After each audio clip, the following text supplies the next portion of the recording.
If watching my cousin Annika's decline had been difficult for me, then it must have been a truly harrowing experience for her mother, my Aunt Pauline. From a boisterous child brimming with character, Annika became a ponderous teenager, careful with each word, careful with each step, and too cautious to try anything new. We all thought that it was just her maturing, that puberty had hit her hard. In my mind, she had gone through that strangely fast transition between lamb and sheep, one day gambling around a field, kicking her legs in the air, and the next staring, dull-witted, at the grass with all of the life gone out of her. This, however, was not the case. Annika's portrait-perfect face became wooden and fixed. The lack of control over her facial muscles, the first symptom of the condition. Then her breath became shorter and her long limbs became stiff and weak, barely able to move her thin body around. My childhood friend, with whom I'd spent so much time playing and exploring Aunt Pauline's estate, became little more than an immobile human shell, containing a mind that was still alert, aware, and in terrible psychological pain.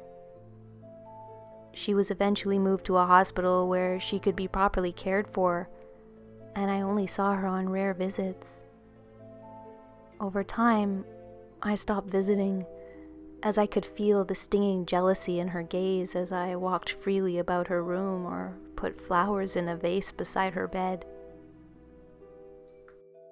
When Aunt Pauline died, the family descended upon her estate like a horde of feral rats, snarling and snapping and playing tug-of-war over her possessions. I felt like a character out of a Tolkien novel, witnessing the divvying up of the treasures of Bag End. Legally, everything belonged to Annika, but with her alive yet incapacitated, the family treated Aunt Pauline's death as a free-for-all, a sort of informal looting arrangement where everyone had agreed not to get lawyers involved, as long as they got something they wanted.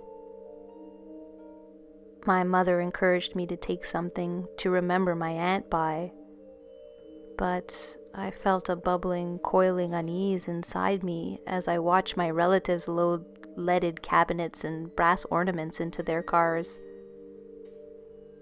There was something I wanted, though, an object that had always fascinated me as a child. Untouched, the terrarium stood on a small side table in Annika's study off to the side of her bedroom.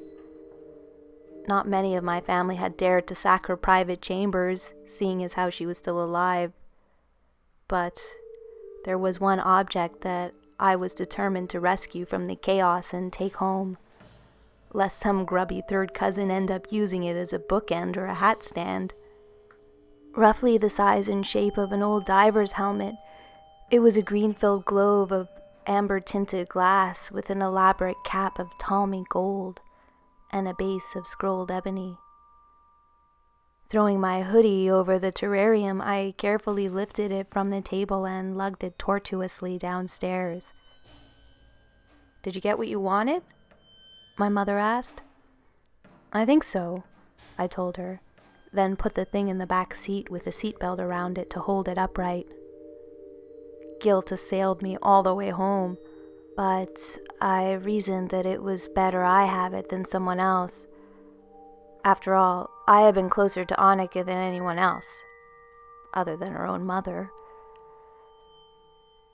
I'd always been intrigued by the terrarium as a child, and it still held the same peculiar fascination.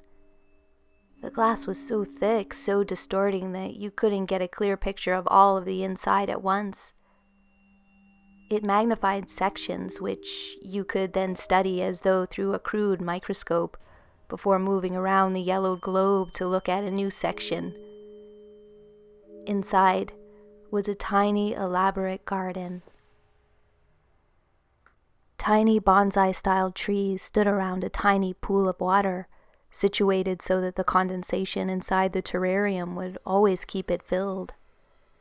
There were tiny stone paths and tiny lawns of moss, studded with tiny flowers that bloomed all year round, miniature and perfect. Most important, though, was the castle. It stood in the very center of the moss topiary and matchstick gazebos, made of gray-black stone and with black-capped minarets that flew tiny paper flags. The detail was quite exquisite. But, as with the garden itself, you could never take all of it in at once due to the thickness of the glass. Annika and I had made up hundreds of fanciful tales about the castle and who dwelt within it. No two exactly the same. Thinking of her sobered my mood, and I regretted my theft again, leaving the old terrarium on the coffee table in the front room of my house overlooking the roses and the overgrown garden, where I would see it least often. But it was a difficult thing to forget, with its strangely imposing presence, a curious talisman that represented our childhood, before Annika had fallen ill.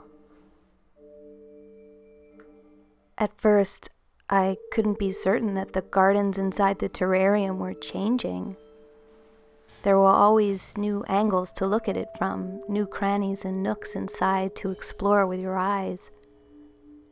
Annika and I were convinced that half the interior was fake. It was too perfect, too changeless to be real organic plant matter. When I looked inside and saw a new crisscross trellis covered with flowers that looked like tiny orange roses, I felt that curious thrill traverse my spine and raise the tiny hairs on the nape of my neck. Undeniably, the garden was changing. It was impossible, of course. A prank, a joke. My mother must have been in on it, since she was the only one who knew how obsessed I'd been with this thing as a child. However, the tawny gold cap on the terrarium was as fixed as ever. And in fact, a tiny brass padlock was locked through the two sections, holding them firmly closed. My mother must have the key, I thought. But my unease grew as I studied the terrarium every day. My mother hadn't visited town for over 2 weeks, and the interior of the terrarium continued to change, for all the world looking like it was adapting to the new view outside the front room. Frustrated, disbelieving, and annoyed that I'd worked myself up over a stupid terrarium, I snapped the brass loop of the padlock with a pair of pliers, then began to unscrew the top cap, which squealed and juddered with disuse. Under the cap was the blown glass neck of the spherical bottle that comprised the structure of the terrarium, and in that neck was a thick cork ringed with broken wax. Inspecting the wax showed that the terrarium had indeed once been sealed, but at some point in its life, it had been opened. As I yanked out the cork, a gust of humid air assaulted my face, carrying with it alien smells that had been pent up inside for God knows how long.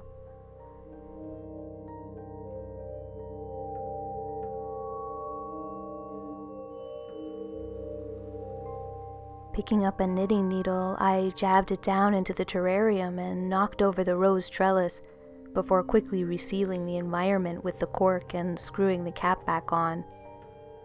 We would see who was tending the tiny garden.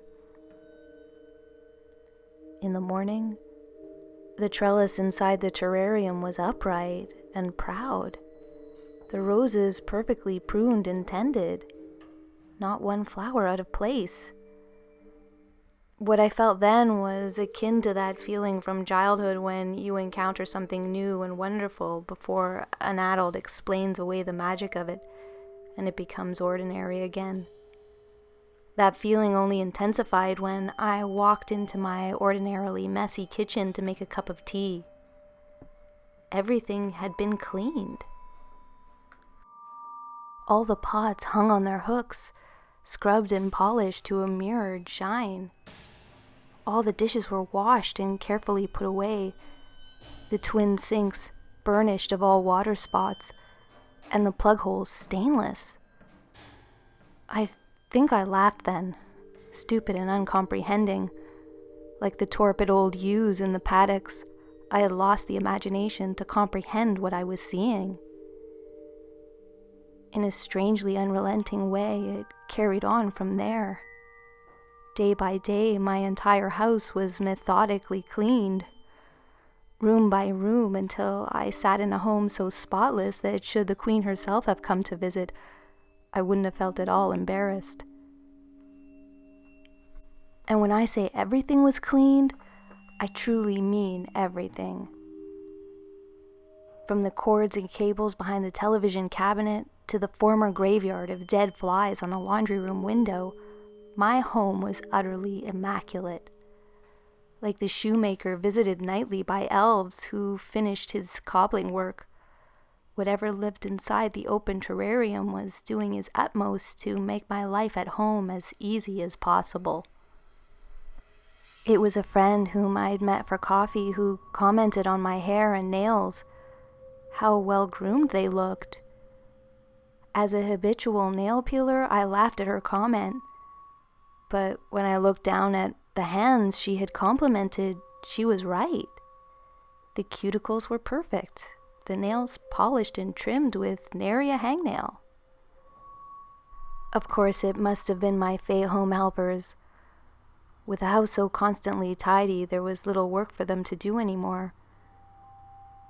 Inured to the strangeness of their compulsive tidying habits now, I resolved to let them carry on their work. Lord knows that as a terminally single journalist, I could do with all the help I could get with personal grooming. When my skin improved, not a blackhead in sight, I knew they had been crawling over my face in the night. When I no longer had to shave my armpits or legs, the unease returned at the thought of invisible creatures swarming over my thighs and pruning each individual hair at the root.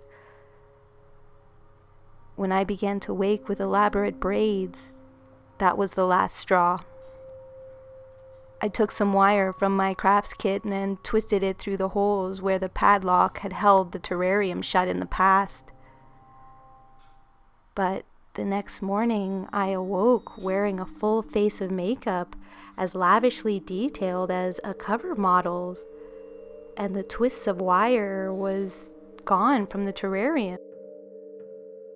It seemed that I had a problem. A series of progressively more expensive padlocks were bought to try to hold them in, but each morning they had been removed or destroyed, not one of them posing any sort of challenge for the denizens of the terrarium. I started to dream about them, about the castle inside. They were tiny and shadowy, only their slanting white eyes visible in the shrouded midnight of the castle corridors and towers. I dreamed that they skittered over my flesh like 1,000 ants, each small enough to call a needlepoint a spire, every one able to burrow through gaping pores and deep into the flesh beneath. When I began to lose mobility in my face, my limbs began to feel heavy and my breath grew shorter, I knew that they had turned their tiny hands to grooming not just my outsides, but to pruning, cutting, and trimming the delicate nerves, branching lung tissues, and muscle fibers inside me. The newest padlock was an angry wreck on the coffee table, the metal twisted beyond recognition. I understood now how my aunt had always kept such an immaculate home, all on her own with one daughter. With the help of the tiny helpers from the terrarium, even a house as grand as hers could be kept in perfect order. But it still hadn't been enough to stop them slipping through Annika's flesh and tightening her insides until she couldn't move anymore. The globe was precariously heavy as I carried it to the car. I could feel the tightness in my tendons and muscles where the tiny gardeners had been at work. The sea was only a 30-minute drive away, and I made it much faster than that, the terrarium blanket wrapped in the passenger seat behind me. I had no regrets as I rolled it over the sea cliff and into the foaming cauldron of spray below. If it shattered on the rocks, they would simply drown. If it simply sank to the depths or was carried out to sea on the tide, I would surely never see them again. In the morning, the terrarium greeted me with a cheerful amber glow, sat squarely in the middle of the dining room table, not a dent or scratch on it, and the garden inside was perfect as ever, even incorporating a new craggy rock feature overlooking the tiny lake, as though the inhabitants were quietly mocking my failed attempt to destroy them. Frustrated tears flooded my cheeks, and I felt the unnatural tightness of my flesh as I screamed in helpless rage. My fingers became less and less capable of performing simple tasks, and I found it hard to keep a thread of thought contiguous. It was as though they were inside my head now, pruning the dendrites and synapses, shaping my very impulses and desires. The dreams had intensified. I knew they were inside me every night, pruning, trimming, deadheading my memories. The vital spark that comprised me was beginning to fade.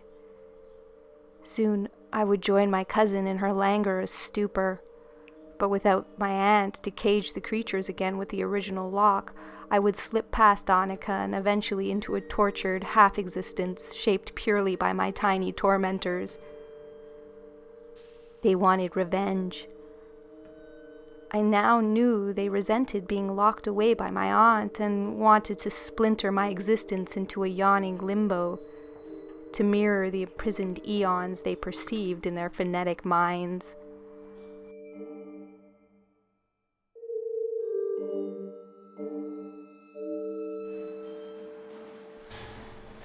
The ebony stand of the terrarium ground along the stone pathway as I dragged it to the car, the edges of the gravel ruining the delicate scroll work. Getting it into the car with my shaking limbs took so long that it left me gasping and shivering with effort. When I reached the hospital, I asked for an orderly to assist me. He placed the shrouded Grobe on a wheelchair and, carefully and painstakingly, I pushed it through the wards until I reached my cousin's room. She lay, still as ever, only her bright green eyes tracking me. With a last great effort, I heaved the terrarium onto the little table beside her bed and slid the cover off. Horror blossomed in those delicate eyes then, darting over the surface of the terrarium with agonizing recognition. "I'm sorry," I whispered. Without glancing backwards, I stiffly pushed the wheelchair out of the room. I tell myself that the tiny gardeners placed those thoughts in my mind, that they made me take them to Annika to finish their work on her instead of me. But I think that you and I both know that that isn't the truth, and it will haunt me to my grave.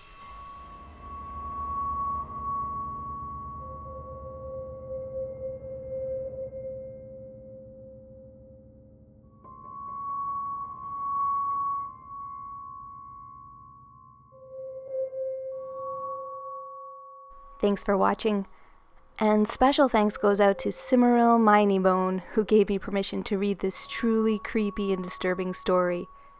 To read the original, follow the link in the description. I'm right now collecting more true fairy encounter stories for my next video, so if you have any to share, don't be shy and please email them to me. And it doesn't even matter if they're not strictly fairy stories, if they're sort of, shadow people or other creatures from folktales, Wendigos, skinwalkers, or even the Jersey Devil. I'm actively looking for those kinds of stories, so if you've got them, please send them along. My email is in the description. Until next time, this has been a visit from your Scary Fairy Godmother.